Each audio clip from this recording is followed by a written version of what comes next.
Les Seychelles ont connu une trajectoire politique singulière, d'abord marquée par un régime à parti unique après le coup d'État de 1977. En 1993, la vie politique s'est progressivement ouverte au multipartisme, souvent présenté comme l'un des pays les plus stables et prospères d'Afrique. Les Seychelles affichent également une forte vulnérabilité économique et environnementale. Bienvenue à tous dans cette nouvelle édition de Politicia sur Africa 24.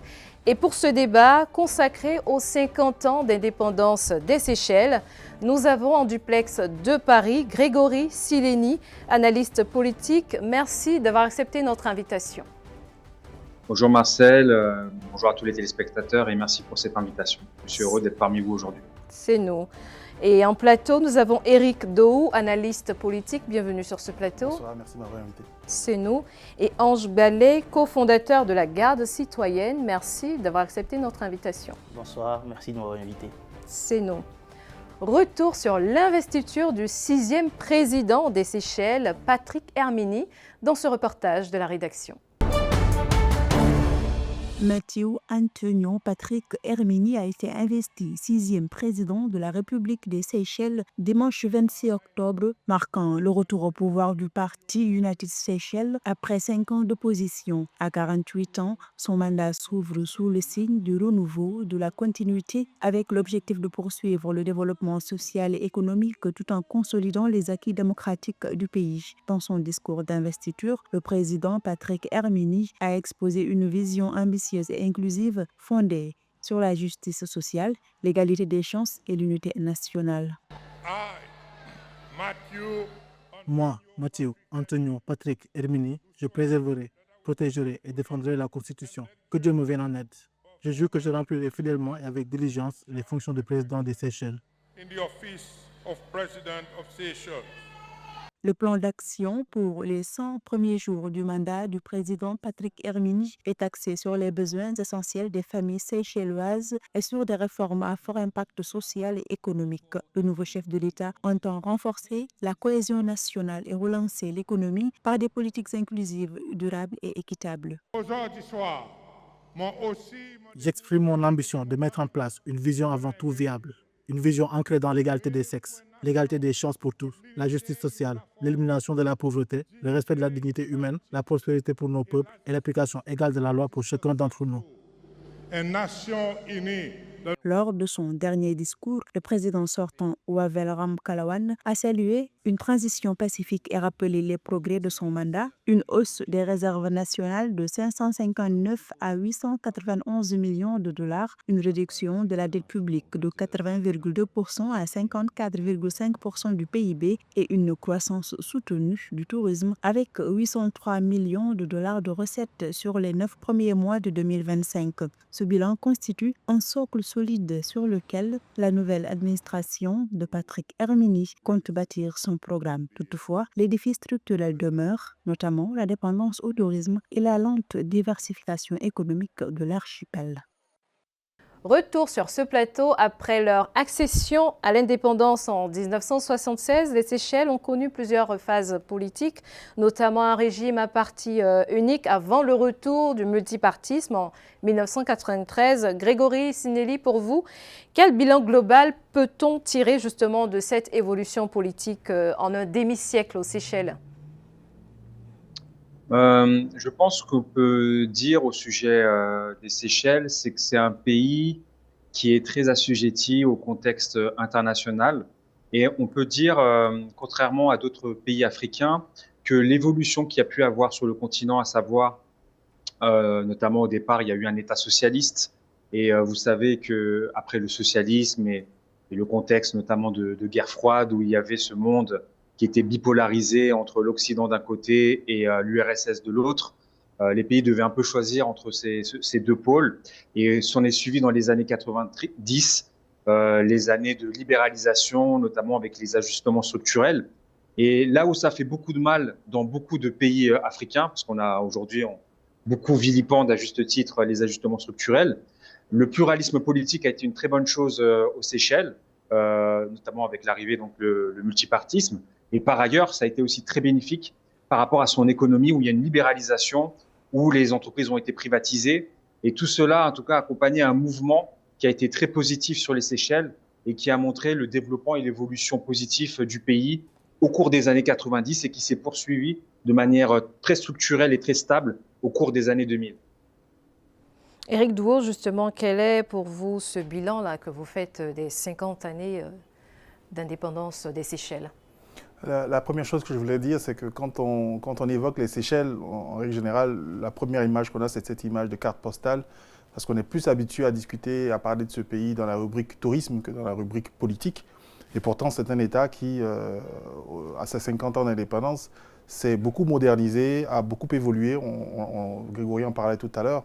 Aujourd'hui, c'est un État qui est cité en exemple, 96% de taux d'alphabétisation selon l'UNESCO, un IDH très élevé, ils sont 54e au monde, bien loin devant d'autres pays africains. En Côte d'Ivoire, nous sommes 157e. L'indice de corruption de Transparency International, ils sont aujourd'hui 20e sur 180 pays, bien loin du peloton africain. La Côte d'Ivoire, par exemple, est 54e. En termes de liberté de la presse, ils sont premiers en Afrique aussi. L'indice que j'ai toujours surveillé et qui est très important pour moi, c'est tout ce qui concerne la démocratie en général et notamment le respect des droits des citoyens. Et sur ce point aussi, les Seychelles sont un exemple. Ils sont premiers en Afrique, ils sont 31e au rang mondial, contrairement à un pays comme la Côte d'Ivoire qui est 109e. Donc on voit une évolution. En 2018, ils étaient 78e environ. Donc il y a une vraie évolution qui est liée, selon les analyses sur le terrain, à d'abord cette alphabétisation qui permet aux citoyens séchellois d'avoir au moins les bases pour comprendre le fonctionnement de son pays et pour pouvoir s'intéresser à la vie publique. Et il y a aussi, on va dire au niveau de la justice, quelque chose de formidable qui a été fait et qui est sûrement un des fruits du multipartisme, c'est-à-dire que la justice vraiment joue son rôle et permet justement à la population d'avoir gain de cause lorsque les dirigeants posent problème. Ange Ballet, votre analyse? Alors, comme Eric l'a dit, quand on évoque les Seychelles, on pense tout de suite à la plage, au sable blanc et fin et tout ça. On l'évoque très rarement pour parler de politique. C'est en raison de la stabilité politique qu'a connue ce pays. Mais il faut souligner que c'est un pays qui a connu un mauvais départ. En athlétisme, on aurait dit par exemple que c'est un faux départ parce qu'un an après l'accession à l'indépendance, il y a le coup d'État. Donc, après le coup d'État, le pays s'enfonce dans un parti unique qui dure plusieurs décennies, jusqu'à après le discours de la Baule de François Mitterrand en 1990, qui a envoyé cette vague de multipartisme, de démocratisation du continent dont les Seychelles ont profité. Et puis en 1993, c'est le multipartisme. Mais il n'y a pas encore d'alternance. Il a fallu attendre 2020 avec l'arrivée du président Wavel pour voir une alternance. Et puis 5 ans après, l'ancien parti unique revient au pouvoir. Tout cela dénote de la vitalité politique et de la stabilité du pays en dépit des différents changements. Il y a un vrai cap qui a été fixé par les dirigeants et je constate que tous les régimes qui se succèdent, tous les partis qui se succèdent au pouvoir suivent ce cap-là. Je pense qu'on aura l'occasion d'en discuter dans la deuxième partie de l'opposition, notamment sur la partie économique. Mais franchement, les Seychelles, c'est un bel exemple pour l'Afrique parce qu'avec tous les indices qu'ont cités tout à l'heure mes compères, c'est un pays qui fait rêver, un petit pays par la taille, en termes de surface émergée, 445 km² à peine, 100 000 habitants. Mais vous voyez, en fait, leur richesse, c'est la mer, parce qu'ils ont 1,3 million quand même de surface maritime qui leur appartiennent, c'est à peu près le Mali, quoi. Donc c'est la mer, c'est un grand territoire, mais il est plutôt maritime. Donc la richesse, c'est la mer, ils ont su capitaliser là-dessus. À l'instar de certains pays qui sont petits par la taille, on parlera par exemple de Singapour ou du Luxembourg, ils ont su jouer sur leurs forces pour pouvoir aujourd'hui être cette lanterne-là qui drive et qui inspire tout le continent. Alors, les Seychellois élisaient en octobre 2025 justement leur 6e président, Patrick Armini, qui a marqué justement le retour au pouvoir du parti unique United Seychelles. Après 5 ans d'opposition, l'ancien chef d'État Wavel Ramkalawan a salué justement une transition pacifique et exemplaire lors de son discours d'adieu. Peut-on ici considérer cette transition pacifique justement comme la preuve d'une maturité démocratique aux Seychelles, Grégory? Oui, je pense qu'il y a cette vitalité manifeste au sein des Seychelles qui nous permet aujourd'hui d'être tous dithyrambiques. Quand on voit une transition démocratique en Afrique, on peut être qu'admiratif quand on sait les coups d'État qui émanent et qui sévissent dans certaines régions au sein de notre continent. On voit bien que cette première alternance qui a eu lieu en 2020 suscitait beaucoup d'espérance pour les Seychellois et qu'il n'y a pas eu les attentes avec Mamkalawan, notamment parce que les Seychelles, on voit, si vous voulez, à la nature des soucis et des problématiques qui hantent les autorités locales, que le pays reste développé, parce que le pays est face à des défis notamment écologiques, des défis sociaux, notamment d'avoir un certain contrôle, par exemple, sur le tourisme. On aura l'occasion de l'évoquer, qui est une manne très importante et une source prééminente dans le PIB séchellois, et que l'arrivée donc de Patrick Hermény marque peut-être un changement et un autre cap qu'il a su saisir, une sorte de momentum où les Seychellois attendent beaucoup de choses, notamment des réponses par rapport à la pauvreté, parce qu'il y a aussi de la pauvreté aux Seychelles, il faut le souligner, parce que combien même nous sommes assez élogieux sur les Seychelles, comme vous l'avez dit à un moment donné, Marcel, et de manière assez juste, il ne faut pas oublier que les Seychelles, c'est une centaine de milliers d'habitants, et qu'avant de faire des analogies avec d'autres pays, il faudrait plutôt peut-être même le comparer avec des grandes capitales en Afrique. Ce serait beaucoup plus approprié, vu la densité, vu le territoire, parce que 90% de la population est située au niveau de la capitale, à Victoria, sur une île. Donc, vous voyez bien qu'il faut être quand même aussi modéré quand nous analysons les Seychelles. Mais je pense qu'on peut qu'être content de cette alternance qui montre que quand les pouvoirs ne répondent pas aux défis qui sont les siens, ceux des Seychellois, à savoir les défis économiques, maintenir bien évidemment une politique sociale et d'État-providence pour la population, et ben, le régime sera très vite sanctionné et qu'il y aura une nouvelle alternance au pouvoir. Éric, justement, quels mécanismes ont permis de renforcer l'état de droit aux Seychelles et la transparence dans la gestion publique, selon vous? Je pense que ce qui a été fait, c'est bien qu'on rappelle quand même que l'histoire des Seychelles est une histoire qui a démarré dans la violence et dans le sang. Mais à partir du président Danny Faure, on a senti en tout cas que l'Union séchelloise, qui est Seychelles Unie, pardon, qui est le parti de l'ancien président Albert René France, a essayé en tout cas de prendre cette fois réellement un virage démocratique. Il y a beaucoup de choses qui ont été faites que j'ai trouvées vraiment intéressantes. Moi, je suis ivoirien, on a vécu en Côte d'Ivoire une crise, une vraie guerre civile, et on a, je pense, échoué sur tout ce qui était processus de réconciliation. Mais j'ai vu en tout cas que c'était très intéressant le processus qui a été lancé aux Seychelles, je crois à partir de 2018, et qui a abouti en tout cas à beaucoup les Seychellois se sont dit la vérité, il y a beaucoup de choses qui ont évolué sur ce volet-là, et je pense que tout ça a permis en tout cas de donner à la population en tout cas le sentiment qu'elle pouvait aujourd'hui repartir sur de bonnes bases. En 2021, pareil, il y a eu beaucoup, moi j'ai bien aimé ça, beaucoup de choses qui ont été faites dans le sens de la démocratisation de l'espace public. Il y a eu des lois contre la diffamation, il y a eu des lois pour l'indépendance des médias ou des choses comme ça, qui, à mon sens en tout cas, sont apportées en tout cas, comme succès pour le président Wavel Ramnakawala.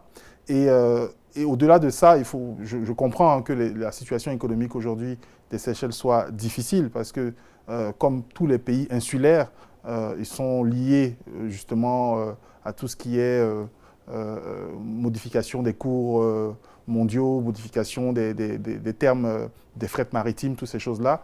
Le tourisme aussi, il faut savoir qu'en 2020, quand le président Wavel venait au pouvoir, on était en plein dans le Covid, donc ce Covid qui a frappé quasiment toutes les économies du monde. Donc oui, effectivement, si économiquement les Seychelles ne se sont pas mieux en sortis que la plupart des pays, je ne pense pas qu'on puisse peindre en noir ce tableau. Les Seychelles, c'était 27% de taux de chômage. Pour l'élection 2025, les deux candidats, M. Wavel et M. Hermini, tablaient sur 23%. Il y a beaucoup de pays en Afrique qui seraient contents d'avoir 27% de taux de chômage, avec une croissance qui était quand même soutenue, malgré la sortie de crise qui était difficile, puisqu'il faut le dire, hein, 45% du PIB séchellois, c'est le tourisme. Et quand les vols sont fermés à cause du Covid, c'est un pays qui est normalement censé s'effondrer. D'autant plus qu'avec la surpêche aujourd'hui, leur deuxième pilier économique qui est la pêche, il y a aussi des soucis à ce niveau, même si, comme Thibault le disait, ils ont quand même une zone économique exclusive assez vaste, mais la surpêche, avec aujourd'hui les appétits de la Chine et de l'Inde qui investissent beaucoup là-bas, c'est un pays qui a eu vraiment des difficultés, et je pense que s'en être sorti comme ça, sans problèmes sociaux vraiment comme on a pu voir à la télévision, avec aujourd'hui une élection qui se passe correctement avec une alternance, je pense que c'est à saluer. Alors, Ange, pour vous, à l'occasion du cinquantenaire de l'indépendance, quels sont ces grands chantiers-là à engager pour renforcer notamment la démocratie et la cohésion sociale aux Seychelles? Alors, les chantiers à engager aujourd'hui, moi je pense que c'est le volet économique sur lequel les dirigeants aujourd'hui doivent mettre l'accent. Parce que le peuple aujourd'hui, le peuple séchellois, veut voir tous ses besoins primaires, secondaires, veut voir ces besoins-là satisfaits. Et c'est en cela que l'invitation du président Narendra Modi de l'Inde est vraiment stratégique, parce qu'aujourd'hui, on sent que les Seychelles sont en train de s'ouvrir au monde. Ils sont à la fois membres de la francophonie et du Commonwealth, mais là, avec cette approche stratégique, avec l'Inde, avec qui ils partagent l'océan Indien, ça montre qu'aujourd'hui, vu les défis qui sont les leurs, donc le changement climatique, la surpêche dont a parlé Eric, et puis surtout la fragilité en fait du système séchellois, parce qu'on l'a vu avec la Covid en 2020. Il va falloir aujourd'hui mettre un système antifragile en place, de sorte à ne pas être trop dépendant de ces deux piliers qui sont à la fois la pêche et le tourisme. Parce que quand on est tributaire en fait des aléas externes, exogènes, derrière on n'a pas forcément la maîtrise. Et ça peut être source d'instabilité. Donc aujourd'hui, moi je pense que les pouvoirs publics aux Seychelles doivent mettre l'accent sur l'économie pour pouvoir satisfaire les besoins de la population. C'est ainsi qu'ils vont garantir la stabilité et puis poursuivre dans cette dynamique de croissance économique-là qu'on a constatée depuis de belles années. Alors Grégory, pour vous, justement, quels sont ces grands chantiers-là pour préserver la démocratie aux Seychelles? Oui, l'enjeu économique est très important. C'est fondamental, et dans un pays comme les Seychelles, ça a été très bien dit par mon camarade sur le plateau. Je pense que quand on regarde son économie, c'est une économie qui est très tributaire du monde extérieur. Et donc, du coup, dès qu'il y a un choc exogène, ça peut avoir des répercussions assez fortes. Ça a été le cas pendant la période sanitaire. On a vu que justement les autorités locales ont réagi au cours de ce semestre avec le contexte ambiant et notamment la guerre en Iran, où il a fallu redéployer une stratégie notamment au niveau touristique et notamment sur le plan aérien pour changer justement les parcours aériens, qui est une ligne un peu plus directe entre l'Occident et l'Europe, pour être plus précis, et les Seychelles. Donc ça, il faut être vigilant à cela.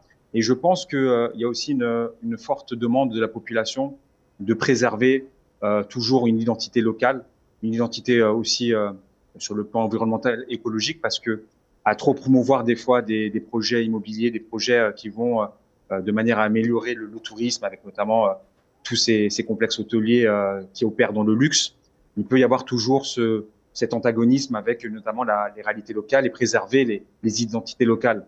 Donc ça, je pense que les Seychellois sont très attentifs à cela. Donc il faut toujours avoir cette vigilance dans le développement du tourisme, parce que de toute façon, le tourisme restera toujours le pionnier de l'économie seychelloise. Alors, nous entamons justement les défis de la diversification économique dans la deuxième partie de ce Politicien, juste après la pub.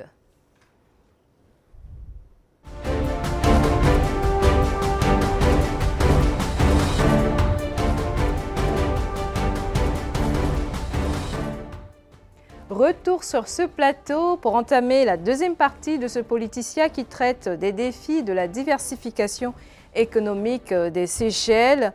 Les Seychelles, longtemps portées par le tourisme et la pêche, l'économie justement séchelloise est reconnue pour sa stabilité et son niveau de développement. Plus de détails dans ce reportage de la rédaction sur la gestion de la politique monétaire des Seychelles.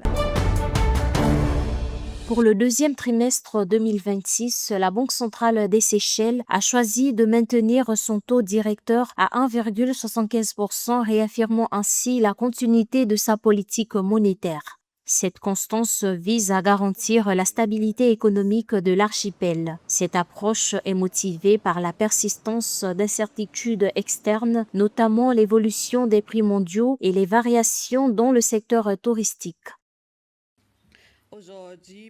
Comme chaque trimestre, nous annonçons la politique monétaire du deuxième trimestre 2026 en vigueur depuis le 24 mars. Après discussion approfondie, le comité a noté une récente amélioration de la situation économique des Seychelles, malgré le contexte international, ce qui est un signal positif pour l'ensemble de l'économie nationale. L'économie séchelloise portée par le tourisme a vu l'activité affectée en mars par l'escalade du conflit au Moyen-Orient malgré un bon début d'année. Au 1er mars 2026, les arrivées touristiques totalisent 78 194 visiteurs, une légère baisse de 0,4% par rapport à la même période en 2025, due aux fermetures d'aéroports et suspensions de vols. Cependant, les recettes touristiques de janvier et février ont bondi de 27% pour atteindre 208 millions de dollars.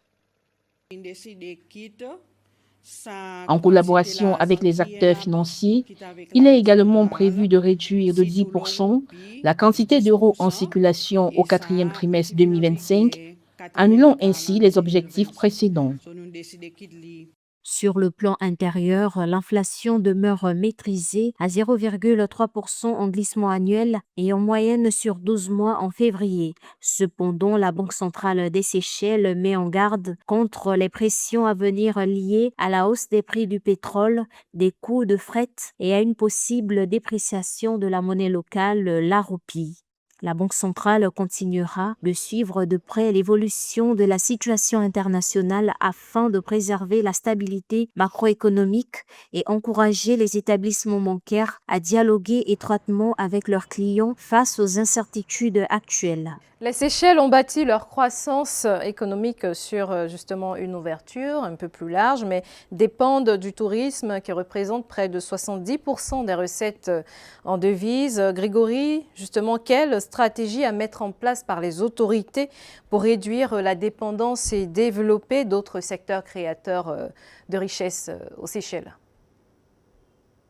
Je fais partie de ceux qui pensent que ça va être très difficile de diversifier l'économie. Cela le démontre sur d'autres pays insulaires à petite échelle comme peut l'être les Seychelles. Pour autant, je pense qu'il est, important de réduire le lien et la corrélation qui existe actuellement entre cette part qui représente pratiquement une part importante du PIB pour que son économie soit davantage diversifiée, notamment par l'économie bleue. Je pense que c'est l'un des pans sur lesquels les Seychelles peuvent notamment se développer. Par ailleurs, je pense également que l'un des enjeux qui va être important, qui associe aussi bien le plan économique que le plan social, c'est notamment ce taux de 23% de pauvreté qui touche sa population. Aujourd'hui, on voit bien qu'aux Seychelles, par exemple, il y a un manque de main-d'œuvre. Peut-être que cette main-d'œuvre n'est pas assez, en tout cas, ça demande pas beaucoup de qualifications, mais je pense que c'est important dans l'ère du temps où il y a les mutations technologiques, où il y a l'arrivée de l'intelligence artificielle, de moderniser son économie, de flécher de nouvelles compétences pour que les Seychellois puissent bénéficier de cette nouvelle économie et associer de nouveaux services. Moi, j'y vois ici en tout cas un enjeu assez crucial parce que les Seychelles risquent de rencontrer, si elles continuent dans le même modèle économique, dans ce paradigme-là, je pense qu'il peut y avoir des inégalités sociales qui peuvent davantage se creuser. Et vous savez aussi qu'avec tous ces chocs exogènes qui seront de plus en plus fréquents, malheureusement, on l'a vu au cours de ces dernières années, nous avons eu la crise sanitaire, nous avons vu également les différentes guerres. Et les Seychelles est une économie, il ne faut jamais oublier, qui est tributaire du tourisme. C'est une chose, mais également tributaire au niveau de ses importations, où elle importe tout ce qu'elle consomme. Alors, Ange Ballet, pour vous, justement, quelle stratégie à mettre en place pour réduire la dépendance pour une économie diversifiée aux Seychelles? Alors, les Seychelles sont sur la bonne voie, hein, avec le concept d'économie bleue dont a parlé Cédric tout à l'heure. Aujourd'hui, il s'agit de pouvoir continuer, oui, à exploiter ces ressources naturelles, donc à travers la pêche, voilà, et le tourisme, toujours l'industrie touristique. Mais comme il a dit, il faudrait pouvoir, et de plus en plus c'est présent aujourd'hui, à hauteur de 6,5% quand même, continuer sur la finance. Je pense que le volet de la finance, à tort, aujourd'hui, on perçoit les Seychelles comme un paradis fiscal. C'était l'image qui était donnée. Des réformes ont été faites dernièrement et aujourd'hui sont sorties de la liste noire de l'Union européenne, même si encore la liste de la France continue de garder les Seychelles comme étant un paradis fiscal. Mais la finance qui constitue 6,5% n'est pas à négliger. Aujourd'hui, la nouvelle technologie avec l'intelligence artificielle et tout ça, c'est des volets qu'il faut regarder. Quand on a une population en fait qui n'est pas nombreuse, qui est peu nombreuse, il faut jouer sur ses forces. Donc on a 96% de taux d'alphabétisation. Il faut pouvoir capitaliser là-dessus, former les nouvelles générations à l'intelligence artificielle, les former à tout ce qui est intelligence financière, data analyst, tout ce qui concerne en fait l'intelligence financière, pour suivre le pas de la Suisse, par exemple, qui, avec sa petite population, a su quand même se tailler la part du lion pour être l'un des pays les plus riches du monde aujourd'hui. Donc, il faut jouer sur ses forces, faire une analyse SWOT, ses forces, ses faiblesses, regarder les opportunités, les menaces, et puis capitaliser sur ses forces, sur sa population, pour pouvoir délivrer des services qui ne nécessitent pas forcément des matières premières, qui peuvent accompagner l'industrie touristique et accompagner l'industrialisation en fait du pays. Parce que, comme il a dit, les Seychelles aujourd'hui, c'est plus de 90% de tout ce qui est bien de consommation qui est importé. C'est pas tenable. Un pays ne peut pas se développer, ne peut pas tenir comme ça dans le temps. Il va falloir consommer ce qu'on produit, il va falloir produire localement. Et pour cela, il faut former la population aux nouvelles technologies, développer l'industrie, donc l'industrialisation sur la base de l'IA. Et puis, le deuxième pilier, c'est le volet financier qu'il faut continuer à pousser et puis former la population pour qu'ils soient acteurs, pas seulement récepteurs de capitaux internationaux, mais acteurs, que ce soit une place financière forte qui va pouvoir donner en fait du travail à la jeunesse et du travail bien rémunéré. Eric, réaction? Oui, sur la question économique, en tout cas, mon avis est un peu contrasté. Dans un premier temps, et je pense qu'il y a beaucoup de choses à féliciter dans la manière dont les Seychelles gèrent le volet économique, surtout macroéconomique. Bon, moi, j'essaie toujours de comparer en fait, avec la Côte d'Ivoire et j'essaie de me placer du côté où je trouve que les choses se passent mieux. Mais il n'y a pas que la Côte d'Ivoire. Hein. Oui, donc, en tant qu'Ivoirien, je suis un peu obligé c'est comme ça que je peux facilement faire la comparaison. Par exemple, quand je regarde la gestion de l'endettement, je vois que c'est un endettement qui recule. On est passé 70%, ils sont aujourd'hui autour de 59%, 60%, je dirais, en début 2026.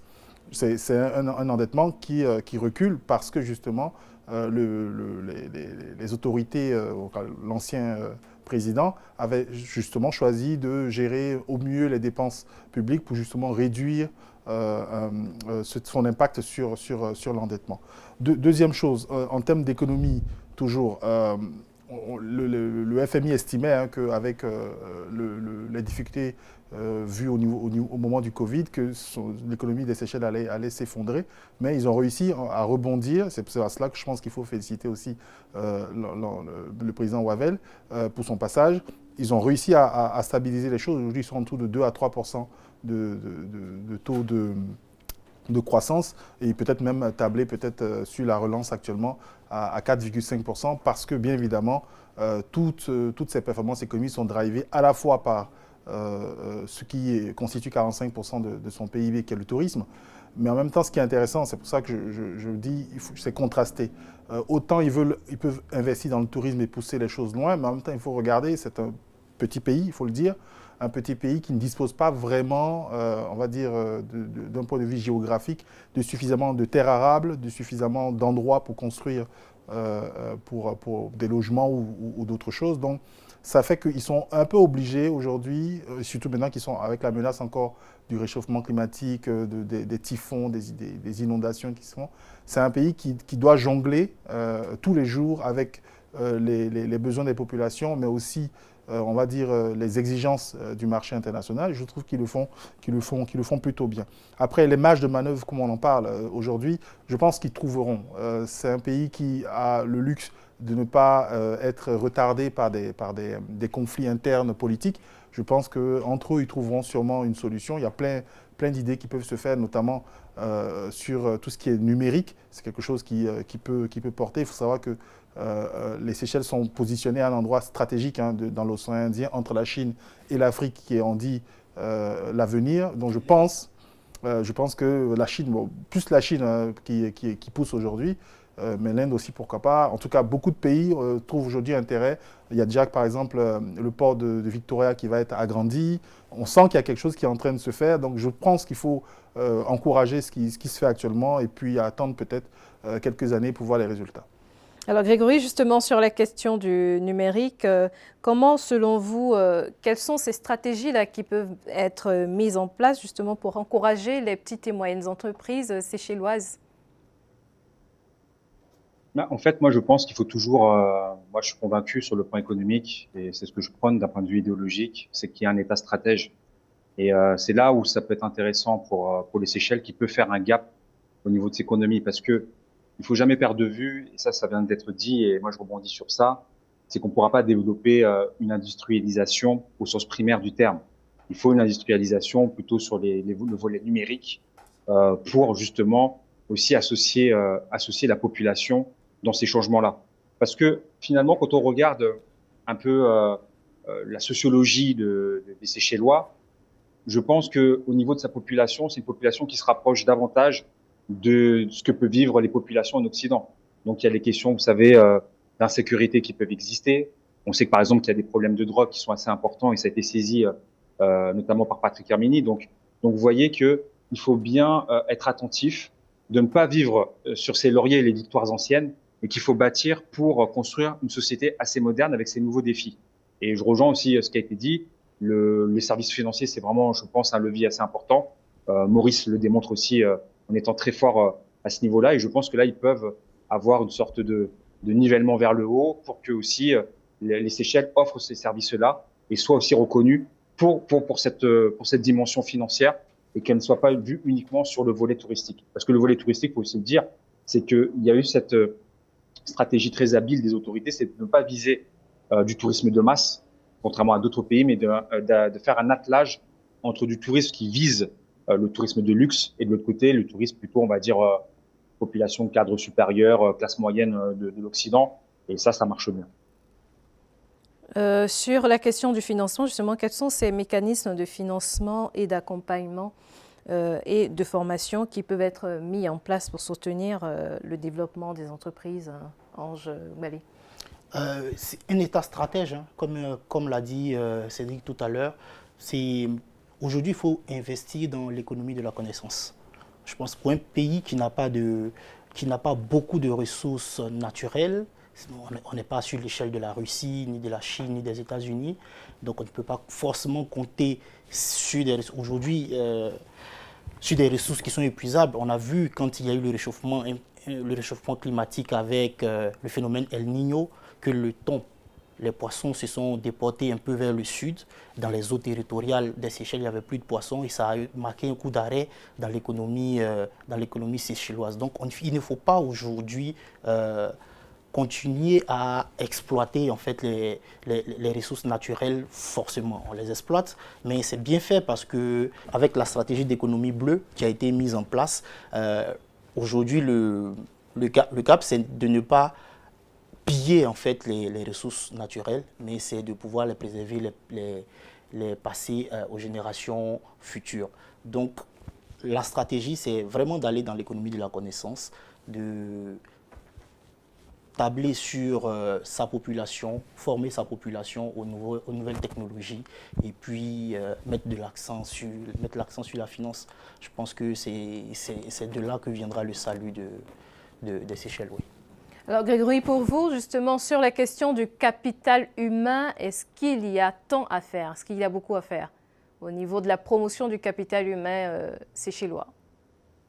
Oui, il y a beaucoup à faire parce que il faut pas que les Seychelles regardent ce qui se passe derrière et regarder ce qui se passe sur le reste du continent. Ça, c'est le risque à avoir. Et quand mon camarade faisait une comparaison avec la Côte d'Ivoire, qui est pourtant un exemple aussi en Afrique, bah oui, il faut regarder plutôt devant et ce qui se passe notamment en Occident.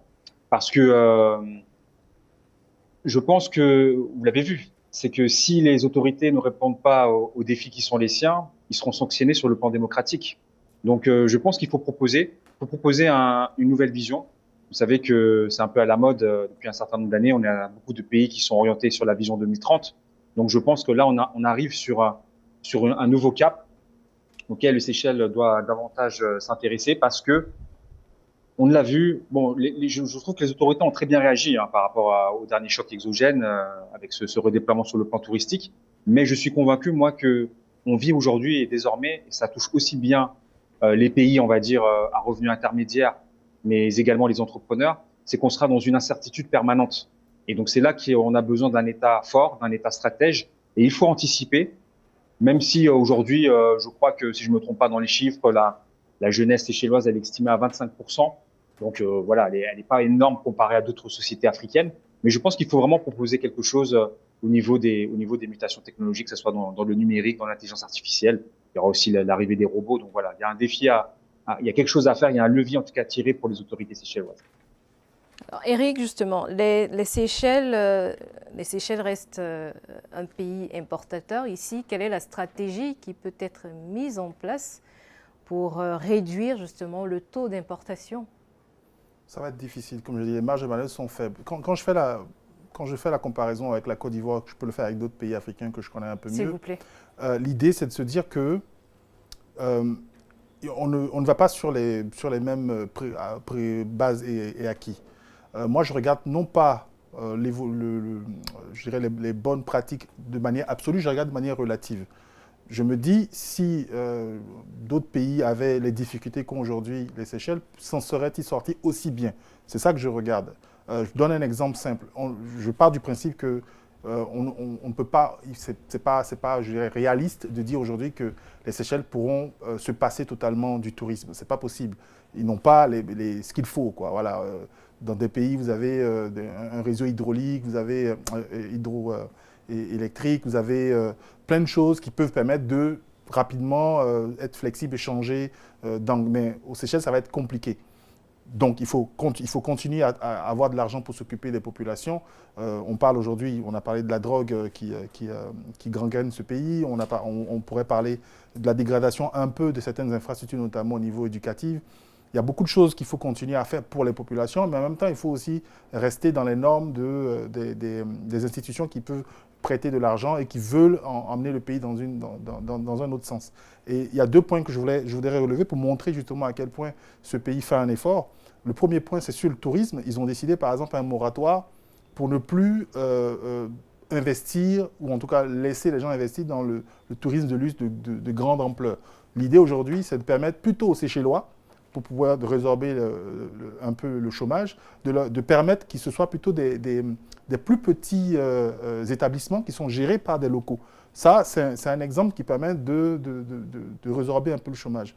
Deuxième chose intéressante, toujours sur le point du tourisme, c'est un pays qui a décidé d'investir dans ce qu'on appelle la dette contre l'écologie. L'idée, c'est-à-dire qu'il y a des institutions, des organismes qui prêtent de l'argent aux Seychelles pour qu'ils investissent plus dans les questions écologiques. Donc, il y a environ 21 millions de dollars qui avaient été prêtés par une ONG, justement pour préserver l'écosystème et tout ça. Et ce n'est pas anodin, c'est parce que le pays sait qu'il va continuer pendant encore longtemps à devoir dépendre de son tourisme et que pour cela, il faut qu'il commence tout de suite à se prémunir en utilisant l'argent qui va lui être prêté dans ce genre de deal financier pour pouvoir commencer à bâtir ce qui permettra à son tourisme de résister à ce qui arrive parce que quand on regarde à travers le monde, c'est vrai que très peu de gens aujourd'hui considèrent que le réchauffement climatique va être quelque chose qui va bouleverser,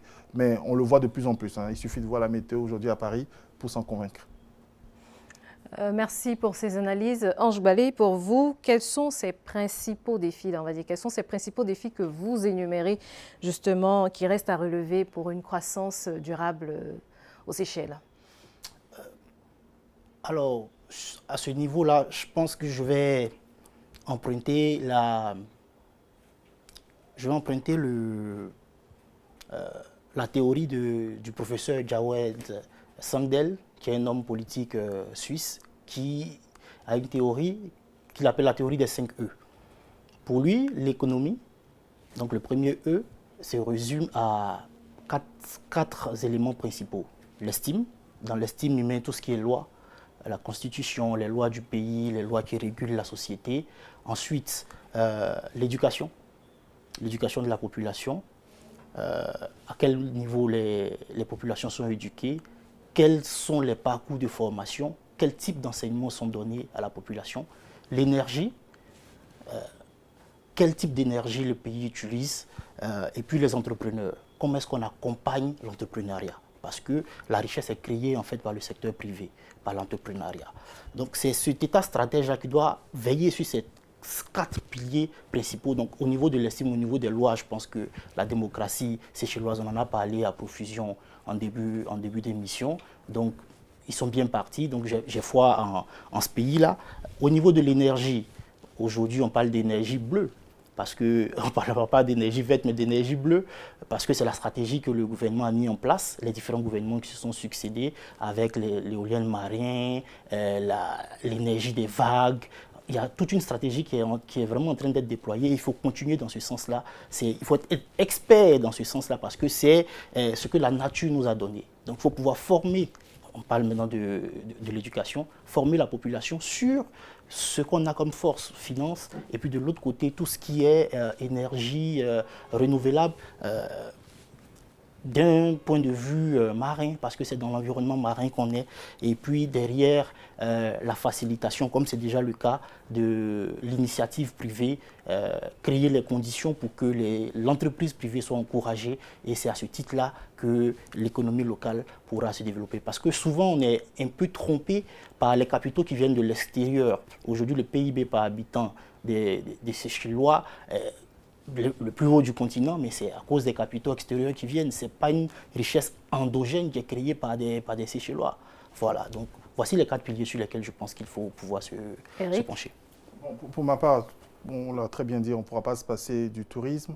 Ce qu'il va falloir faire aujourd'hui, c'est lutter contre le chômage, permettre à travers des initiatives comme celle que j'ai expliquées tout à l'heure, que justement les Seychellois eux-mêmes puissent être à la tête des entreprises qui vont produire de la richesse sur le territoire.